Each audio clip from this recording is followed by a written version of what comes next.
Welcome back to Joe Stunner Boxing. I hope you're all fine and funky. We talk a lot about boxing and the state of it in 2023, and there's a lot of doom-laden stuff that you hear.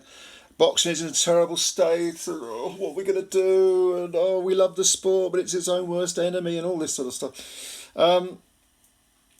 There was an article in last week's Boxing News by Elliot Wursel, who's a very, very good journalist. If you still read Boxing News, I have a copy of it here, you'll know that the quality of the journalism is good, and it's done by people who know what they're talking about and who love the sport, who genuinely care about the sport. Now, Elliot Wursel addresses this issue about the state of boxing in 2023, and I'm just going to read a couple of sections from his article. Now, he starts off by saying this. He says, "It's true if you're able to ignore the rate at which boxers are getting caught taking performance-enhancing drugs and the fact that each failed test appears to be a matter of inconvenience for promoters rather than an impetus for change, and that every so-called attempt to save lives is instead an attempt to save face, and that the uncaught are just careful as opposed to clean, and that many pro events have in recent years been funded by questionable means, and that the gulf between small hall boxing and pay-per-view boxing has never been greater, and that anything decent, it seems, has to be pay-per-view in order to make it seem financially viable, and that headline fighters have been overpaid for too long and have now taken the sport hostage, and that because of this fights are happening in the Middle East as it's perfectly normal, and that influencers are having fun at our expense, and that there is both a dearth of ticket sellers and still too many world champions, and that there is a very real danger amateur boxing soon won't be at the Olympics, and that nobody really cares about that because as a news story it doesn't come with a flames emoji, and that everybody covering the sport wants to be more famous than the fighters, and that covering the sport essentially means just enjoying it and tweeting about it, and that judging remains three people guessing and then going home. With all that, there are plenty of reasons to be positive about boxing in 2023. Do you think he's being sarcastic? I think he is. However, despite the sarcasm and that laundry list of reasons why you can be negative about boxing is not negligible. You can't just push it to one side. You've got to address all those issues.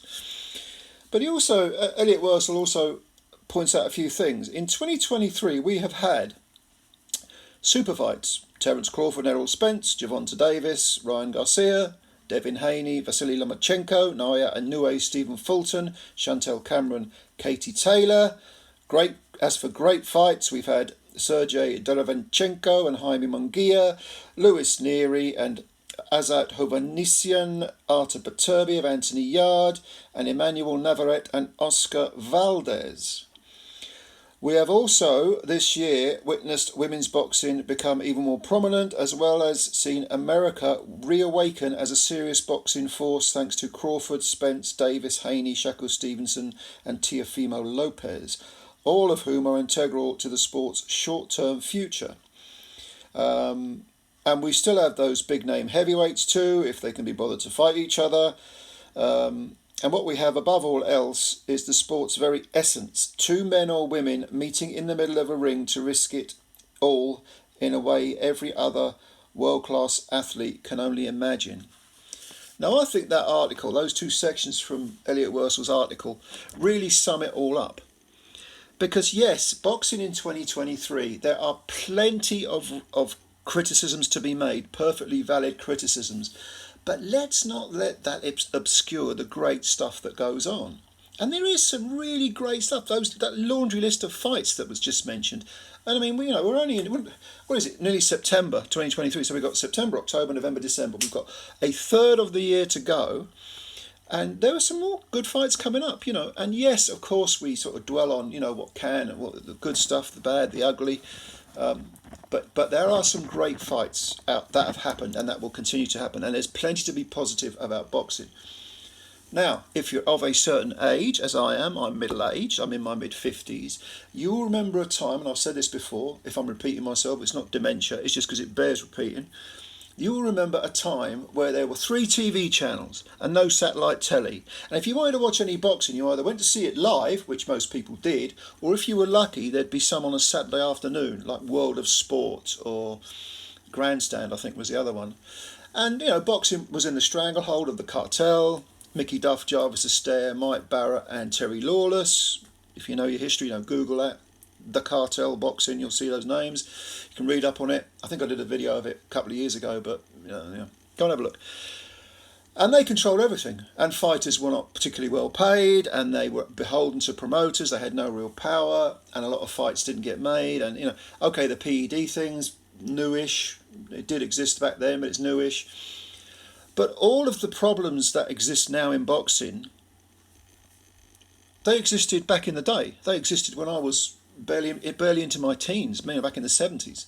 So you can't really dismiss the current game as being worse than the good old days, because as my grandfather once said to me, there's no such thing as the good old days.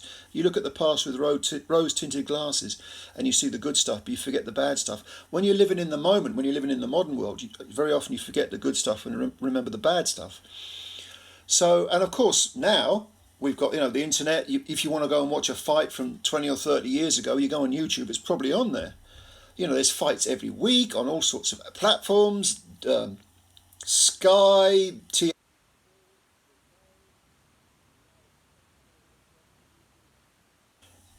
Let me be honest. If you're a real boxing fan who's not really interested in the cult of personality but the sport itself, you've never had it so good. Trust me, you've never had it so good. Don't let the bad stuff obscure the great stuff. There's plenty of great stuff out there. And I think boxing in 2023, it's like a wayward woman that we can't give up. You know what I mean? Have you ever been there? Yeah.